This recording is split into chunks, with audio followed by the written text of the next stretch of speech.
دو انسانوں کو سب سے خوفناک عذاب ہونے والا ہے، دو انسانوں کو، ایک سود کھانے والا، ایک قتل کرنے والا، ایک سود کھانے والا، ایک ناحق قتل کرنے والا۔ یہ ہمارے نبی کی امت ہے، کسی نے بتایا، کسی نے محنت نہیں کی۔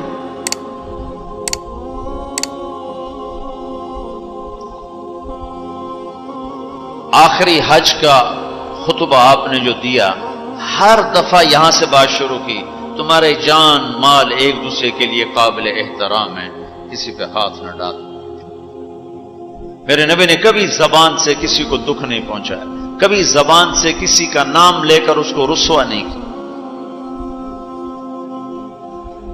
زبان کی لگائی ہوئی آگ ہے جو آج سارے بھڑکتے ہوئے دیکھ رہے ہیں۔ تو بھائیو، محبت سے رہنا سیکھو، معاف کرنا، درگزر کرنا سیکھو، اپنے اللہ کے سامنے جھکنا سیکھو۔ جب قومیں زوال کا شکار ہوتی ہیں، کہتی ہیں یہ فلاں کی سازش ہے، جیسے آج کل کہتے ہیں مسلمان، امریکہ کی سازش ہے جی، اصل یہودیوں کی سازش ہے۔ یہ کراچی کے بینکوں میں جو سود پہ پیسہ پڑا ہوا ہے، یہ امریکہ کی سازش ہے، یہودیوں کی سازش ہے۔ جو رات کو شراب چلتی ہے اور مجرے ہوتے ہیں، یہ امریکہ کی سازش ہے، یہ یہودیوں کی سازش ہے۔ نوجوان اولاد ماں باپ کی نافرمان ہیں، یہ کسی دشمن کی سازش ہے۔ میں ایک جگہ تھا تو ایک لڑکی اپنی ماں کو کہہ رہی تھی بکواس مت کرو، ماں کو کہہ رہی تھی بکواس مت کرو، تو اس کی ماں کے آنسو ایسے گر رہے تھے۔ یہ امریکہ کی سازش ہے۔ اور میرے نبی نے سے پوچھا کہ یا رسول اللہ قیامت کب آئے گی؟ آپ نے فرمایا اللہ کو پتہ ہے کب آئے گی۔ کا کوئی نشانی؟ کہ جب ماؤں کو ذلیل کیا جائے گا تو قیامت آ جائے گی۔ ہمارے زوال کے اسباب باہر سے نہیں ہیں، ہمارے اندر سے ہیں۔ کتنی بڑی لعنت ہے جھوٹ۔ آپ نے فرمایا جب کوئی جھوٹ بولتا ہے تو 3 میل تک اس کی بدبو سے فرشتے بھاگ جاتے، 3 میل تک فرشتے بھاگ جاتے۔ تو پھر پاکستان کا کون سا بازار ہے جس میں کوئی رحمت کا فرشتہ آئے گا؟ کہ ہر دکاندار جھوٹ بول رہا ہے، ہر بڑا چھوٹا تاجر جھوٹ بول رہا ہے، ہر سیاستدان جھوٹ بول رہا ہے۔ ہر سے مراد ہے 100 میں 99 نہیں، 1 لاکھ میں 99,999، کوئی 1 لاکھ میں شاید ایک کوئی سچا مل جائے۔ اور جس قوم میں جھوٹ اور ظلم اور خیانت پھیل جائے وہ قوم تباہ ہو جاتی۔ ان کو کسی دشمن کی ضرورت نہیں ہے، وہ اپنے دشمن خود ہیں۔ جسے نشہ کرنے والے کا کوئی دشمن نہیں، وہ اپنی ذات کا دشمن خود ہے۔ تو ہم اوروں کو الزام نہ دیں کہ یہودیوں نے سازش کر دی اور عیسائیوں نے کر دی اور امریکہ نے کر دی۔ ہم نے اسپین سے آخری ملک تھا یورپ کے سفر میں اسپین، تو قدم قدم پہ میں رویا، قدم قدم پہ میں رویا کہ کس طرح مسلمان آپس کی لڑائی میں ختم ہو کے رہ گئے۔ کہ پاکستان اسپین میرے سامنے یوں آتے تھے، یوں آتے تھے ایسے۔ اسپین کی تاریخ، پاکستان کے حالات، اسپین کی تاریخ، پاکستان کے حالات، اسپین کے مسلمانوں کی آپس کی لڑائیاں، پاکستان کے حالات، آپس میں قتل و غارت، پھر پاکستان کے حالات۔ تو اللہ تعالیٰ نے اس طرح ان کو مٹا دیا اسپین سے کہ ایک کلمہ پڑھنے والا باقی نہ بچا۔ مسجد قرطبہ جیسا شاہکار بیچ اس کے گرجا بنا ہوا ہے، صلیبیں لٹکی ہوئی ہیں، بت پڑے ہوئے ہیں، نماز منع ہے، بورڈ لگا ہوا ہے۔ تو میں وہاں محراب کے قریب جا کے کھڑا ہو گیا اور تصور میں دیکھنے لگا کہ یہ وہ جگہ ہے تاریخ سے سبق نہ لینا بھی بڑا اندھیر پن ہے۔ یہ وہ جگہ ہے جہاں یحییٰ بن یحییٰ اندلسی کے درس ہوتے تھے، علامہ قرطبی کی تفسیر چلتی تھی، ابن عربی کے تصوف کے نکات کھولے جاتے تھے، ابن حزم کے فقہی مقالات سنائے جاتے تھے. بقی ابن مخلد جیسی شخصیات یہاں بیٹھ کے قال اللہ قال رسول کہتے تھے. ننگی عورتیں پھر رہی ہیں نکریں پہنی ہوئی، وہ تو ایک ان کے لیے تفریح کی جگہ بنی. میں تو آنکھوں سے بھی رو رہا تھا اور دل سے بھی رو رہا تھا، اور زیادہ رونا اس پہ آ رہا تھا کہ اپنا ملک دیکھ رہا تھا کہ آج میرے ملک کے لوگوں کو ہوش نہیں ہے وہ کیا کرنے. دین پہ نفرت، فرقہ واریت کی نفرت، سیاست کی نفرت، قوم کی نفرت، صوبوں کی نفرت، شہروں کی نفرت، زبان کی نفرت. کون کون سا زخم ہے جو اس جسم پہ نہیں لگا ہوا؟ کون کون سے زہریلے تیر ہیں جو اس پر نہیں چلائے گے؟ میں ایسے ہی کھڑا دیکھتا. پھر میں محراب کے پاس جا کے کھڑا ہو گیا. تو 700 سال پرانی قرآن کی آیات اب بھی اسی طرح لکھی ہوئی. تو میں نے کہا یا اللہ، میں یہ نماز تو کوئی نہیں ہوگی، کسی کے نزدیک بھی ایسی نماز نہیں ہے، پر تو جانتا ہے کہ میں چاہتا ہوں میں اس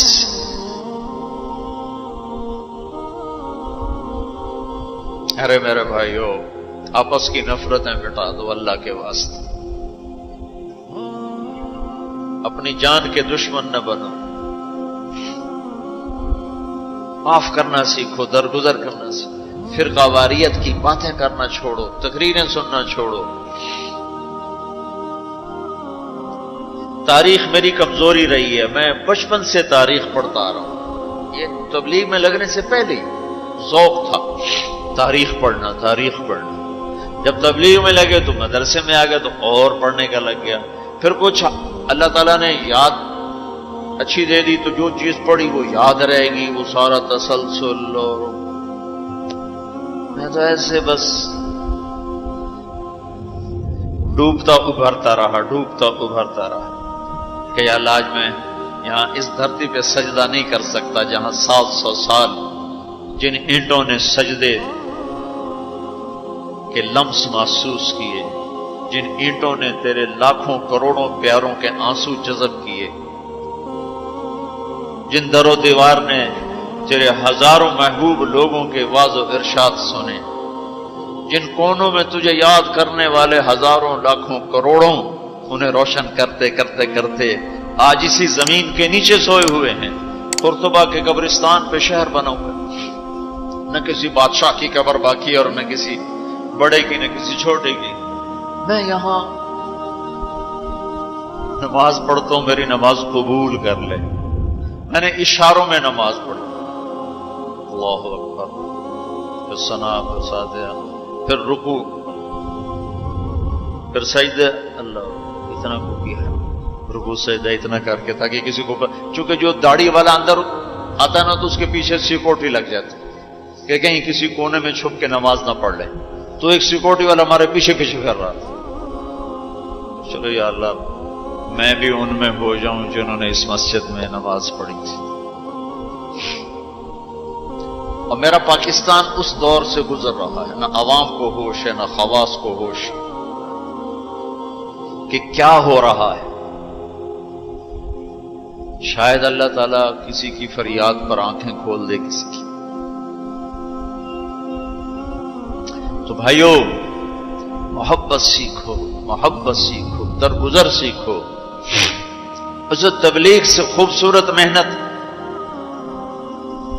سارے دین کی محنتیں حق ہیں جس سے خیر پھیل رہی ہو، جس سے لوگوں کو نفع پھیل رہا ہو. لیکن میرے بھائیو، دنیا بھی پھری ہے، تاریخ بھی پڑی ہے. وہ کچھ اللہ تعالیٰ نے موقع دیا بہت زیادہ سے مراد یہ نہیں کہ میں کوئی کتابوں کے انبار لگا دی. اپنی حیثیت کے مطابق میں آپ کو اندر کے یقین کے ساتھ کہتا ہوں کہ پہلے 300 سال کا تو کوئی مقابلہ نہیں. پہلے 300 سال کو چھوڑ کر ان 1100 سال میں تبلیغ جیسا کام کبھی نہیں ہوا. میں تمہارے سامنے ہاتھ جوڑتا ہوں، تبلیغ میں وقت دو. اگر اپنے اللہ سے تعلق بنانا ہے، اگر لوگوں کو اللہ کی طرف پھیرنا ہے تو تبلیغ میں جاؤ. بہت بڑا مجمع آیا ہوا ہے. صرف ہر مہینے 3 دن کی نیت کر لو کہ ہر مہینے 3 دن لگانے ہیں. کرو گے نیت؟ کرتے ہو نیت؟ ہر مہینے 3 دن لگانے شروع کر دو. تمہاری زندگی میں تبدیلی آ جائے گی. 6 بر اعظم کے انسانوں تک پیغام پہنچ رہا ہو، ہر زبان کے لوگوں کو ہدایت مل رہی ہو، ہر طبقے کو ہدایت مل رہی ہو. جب طوائفوں کی طرف ذہن گئے پھر کہا خسروں کو بھی تو لینا چاہیے، وہ بھی تو نبی کی امت، ان کے پاس پہنچ گئے. تو ہمارے علاقے کا سب سے بڑا ڈانسر اب اس کی داڑھی ہے، 5 وقت کا پہلی صف کا نمازی ہے. جب میری اس کی پہلی ملاقات ہوئی میں نے کہا تو کبھی نماز پڑھی؟ کہا جی کدی نہیں. کدی جمعہ پڑھے؟ جی کدی نہیں. عید پڑھی؟ جی کدی نہیں. میں کیوں؟ کہ جی یہ مولوی ساڑھے نال نفرت کریں تے نوٹ اساں بھی پرا پرا رہ جانے ہیں، تو سب پیار کیتے ایسی آ گئے ہیں. اس کا چلا بھی لگ چکا ہے، داڑھی بھی رکھ لی ہے. ایک مجھے ملا ناچم یہی اس کے بال کٹوائے، سارا کچھ سٹ سٹ کیا، اور کچھ عرصے بعد پھر میں دیکھو نا سرخی لگا ہی فوٹو بہت ہے نا. اس نے اپنے واقعہ سنا. کہا جی میں مسجد میں گیا نماز پڑھنے تو مولوی صاحب نے آخیا اے خسرا کدے اندر وڑا ہے، انہوں باہر کٹو، انہوں باہر کٹو. تو بٹ ایک سنگ گئی ہماری جماعت 95 میں. تو اس وقت وہ یہ سوشلزم کا بڑا مرکز تھا، تو اس کے جا کے اس سے ملے ہمارے ساتھی جو بڑا ان کا وہ پریزیڈنٹ تھا، صدر تھا. اس نے کہا جی مسلمان ہوں، کافر نہیں ہوں، سوشلزم سے متاثر ہوں. تو اس کی ہم بات کرتے تھے، ہم پر دہریے کا لیبل لگنا شروع ہو گیا، دہریے دہریے دہریے. ایک دن نماز پڑھنے گیا مسجد، ظہر کی نماز تھی، اثر کی نماز، وضو کر لیا تھا اور مسح کے لیے پانی لیا، مسح کرنے کے لیے ہاتھوں میں پانی لیا. تو پیچھے سے مولوی صاحب کی آواز آئی امام سے، اے دہریہ اندر کدے وڑا ہے، باہر کٹو. تو میں نے وہ پانی یوں کر دیا، اور اس کے بعد آج تک میں مسجد نہیں گیا. اس میں جتنا مجرم وہ ہے اتنا ہی مجرم وہ امام مسجد ہے جس نے یہ کہا ہے دہریہ باہر کٹو. تو بھائیو بہت بڑا مجمع بیٹھے ہو اوپر نیچے، اور اکثر نوجوان نظر آ رہے ہو. محبت سیکھو، اللہ سے صلح کر لو، توبہ کر لو. یہ جو لوگ چوریاں ڈاکے کر رہے ہیں ان کے لیے بھی دعا کرو کہ اللہ ان کو بھی ہدایت دے. وہ اس حال میں مر گئے تو پتہ نہیں کون سی جہنم میں جائیں گے. تو نیت کرتے ہو سارے؟ ایک نیت میں اور کروایا کرتا ہوں کہ بھئی آج تک جو ہوا آئندہ توبہ، صلح کر کے اٹھیں، اللہ کی بارگاہ میں صلح کر کے اٹھیں. تو اس کی بھی نیت کرتے ہو؟ ابھی تمہارے آنے سے پہلے اسپین کے ایک ساتھی سے بات ہو رہی تھی، وہ جو میں آخر میں توبہ کرواتا ہوں، انہوں نے کہا جی آپ تو چلے گئے ہیں اور ہمیں مسلسل خبریں آ رہی ہیں، چونکہ وہاں پاکستانی بہت زیادہ شراب کا کام کرتے ہیں، ان کے ہوٹلز ہیں تو ہوٹل میں شراب چلتی ہے. انہوں نے کہا جی مسلسل ہمارے لوگ کہ اسی جی توبہ کیتی ہے بھائی اسی شراب بیچنی بند کرتی، شراب بند کرتی. مختلف جگہوں سے خبریں آ رہی. کہا جی ہم نے وہاں توبہ کی، ہم نے سوچا تھا مکے جائیں گے، وہاں جا کے توبہ کریں گے، لیکن وہ تو ادھر ہی انہوں نے ہمیں توبہ کروا دی، تو بس یہ ہماری توبہ. تو ایک یہ کہوں گا کہ توبہ کر کے اٹھو، ٹھیک ہے؟ جو پیچھے گزر گئی اللہ معاف کر دے، آئندہ تجھ سے صلح کر کے چلیں گے. اور اگر کبھی پھر ٹوٹ گئی تو یہ کون سا اوکھا کام ہے، پھر توبہ کریں گے، پھر معافی مل جائے. اس دربار میں معافی کے سوا تو معافی سے معاف کرنے سے زیادہ محبوب عمل کو نہیں اللہ کی بارگاہ.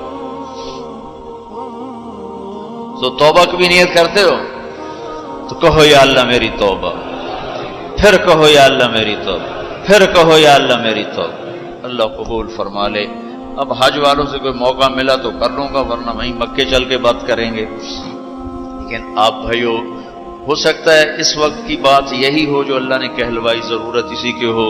میں آپ سے گزارش کرتا ہوں، محبت سیکھو، معاف کرنا سیکھو، ماں باپ کے آگے چپ رہنا سیکھو، بیوی کی کمی بیشی برداشت کرنا سیکھو، حتیٰ کہ اولاد کی کمی بیشی پر بھی ایک دم سیخ پانا ہو جاؤ، ہاتھ نہ اٹھاؤ، صبر کرو، حوصلے سے کام لو اور ان کو پیار محبت سے سمجھاؤ۔ سہیل احمد مشہور اداکار ہے، 96 میں ہم نے اداکاروں میں بھی کام کیا تھا، تو اس وقت ہم ایک مرید کے ہماری جماعت تھی جو ہمارے ساتھ تھا، گجرا مالک، مجھے کہنے لگا مولانا میرا باپ DSP ریٹائر، زندگی پر 1 روپیہ حرام نہیں کھایا، 1 روپیہ رشوت نہیں، اب بے تکلف ہو چکی ہے، تعلق بن چکا ہے، تو میں کہتے تو کیڑے حرام کھاتے بڑھ گئے، میں نے آگے کہا تو کیڑے حرام کھاتے بڑھ گئے، تو کیوں اس غلط کام میں چلا گیا؟ کہا جی بس کیا بتاؤں، 8ویں جماعت میں تھا، فلم دیکھنے چلا گیا، واپس آیا تو میرے باپ کو پتا چل گیا میں نے فلم دیکھی، تو اس نے پولیس والا بوٹ اٹھایا اور مار مار مار مار میرے سر سے خون نکال دی۔ تو میں نے دل میں کہا تو نے مجھے فلم سے روکا ہے، میں تمہیں اداکار بن کے دکھاؤں۔ کہا جی وہ شیطانی ضد پر آج یہ ہو رہا۔ تو اپنی اولاد کے ساتھ، استادوں تو شاگرد کے ساتھ ہمارے یہاں سختی ہے، اسکول ٹیچر بھی، مدرسوں کے مدرسین بھی بہت شدت کا لہجہ، سختی کا لہجہ، کان پکڑوانے، مارنا پیٹنا، یہ انسانی طریقہ نہیں ہے۔ پہلا جھوٹ ماں باپ سکھاتے ہیں، اولاد پہ سختی کرتے ہیں، وہ جھوٹ بولنا شروع کرتے ہیں۔ میرے والد صاحب نے نماز سختی سے پڑھانا شروع کی، جب میں گھر میں ہوتا تھا، تو اب اللہ گواہ ہے اپنے گناہوں کا ذکر نہیں کرنا چاہیے، لیکن صحابہ بھی کیا کرتے تھے، جاہلیت کے قصے سناتے تھے اللہ کے نبی کو، اپنے باپ کے ڈر سے بغیر وضو کے جا کے نمازیں پڑھیں۔ ایسی شدت نہ ہو کہ زبان جھوٹ پیا۔ 4تھی جماعت میں تھا میں، ہمارے استاد تھے ماسٹر شفیع صاحب رحمۃ اللہ علیہ، بڑے محنتی استاد، اس زمانے کے استاد ہوتے ہی محنتی تھے، لیکن مارتے بہت۔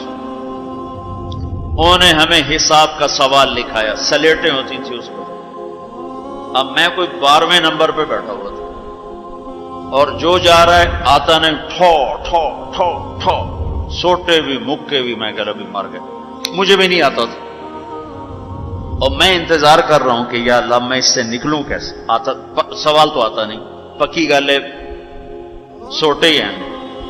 اب میرا چھوٹا ذہن اور میں سوچ رہا ہوں کہ کیا چکر چلاؤں، کیا چکر چلاؤں۔ تو تھوڑا سا بیک گراؤنڈ یہ ہے کہ چونکہ ہمارا زمیندارہ ماحول تھا، تو استادوں کو گھر ہماری طرف سے گندم جاتی تھی، چاول جاتے تھے، گھی جاتا تھا، آٹا جاتا تھا، مکھن جاتا تھا، چینی جاتی تھی، مرچیں جاتی تھی، جو سیزن پہ تو وہ جاتی تھی۔ تو کوئی 2 مہینے پہلے میرے استاد جی نے کہا تھا کہ پتر مرچاں بھجوا دے، ابے نو آخی مرچاں بھجوا دے، وہ میں بھول گیا کہنا بھول گیا۔ تو میں بیٹھا سوچ رہا ہوں یا اللہ جان کیسے بچاؤں، وہ 2 مہینے پرانی بات یاد آ گئی۔ جب میرے سے آگے 2 لڑکے رہ گئے، اس وقت یہ سارا پچھلا کمپیوٹر کھلا، تو میں اٹھ کے گیا، میں نے کہا استاد جی ابا جی پہ آندین کل مرچاں پہنچ جا سکتے، ابا جی پہ آندین کل مرچاں پہنچ جا سکتے۔ میں نے کہا شاباش، میرا پتر تو بائے جا۔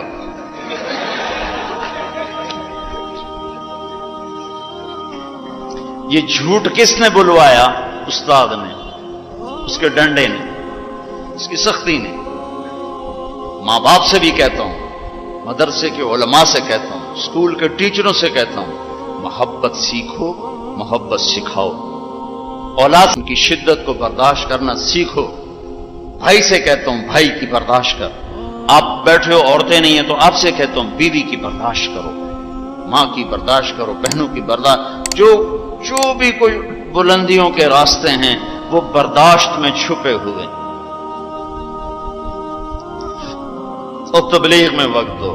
تبلیغ سے بڑھ کر سارے دین کے کام خیر کے ہیں۔ جس سے لوگوں کو نفع ہو رہا ہے، لیکن جو سب سے اس وقت لوگوں کے لیے خیر بھلائی کا کام ہے وہ یہ تبلیغ کا ہے۔ اس میں ٹائم دیا کرو، آپ کو بہت نفع ہو۔